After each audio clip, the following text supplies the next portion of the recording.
僕は面白かった。ただこう打ってこう振り上げるんじゃなくてこっちに手を持ってくるっていうね。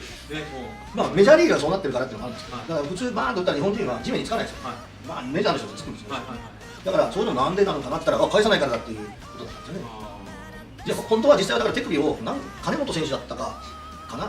が新井監督から聞いたのか、金本さんが手首はこう使うんだと教えてもらいましたっていうのを多分聞いたからだと思うんですけど、手首ってねどうしてもみんなこう返しちゃうから使えてないんですよ手首。手首ってこうかこうしか曲がらないんですよね。だからこう使いたいわけですよ。でこう使うからバットがまっすぐになるんですよね。でもほとんどの人がこういってグイッとこう軌道が変わっちゃうんですよ。だからスイングスピードが乗らないしダメだよっていうので、じゃあそれを簡単にやる方法があったらその先の逆手だとかで、逆転すると手を離さなきゃいけない、両手で持てっていう両手ができないですね。できないんで、だから手を離す。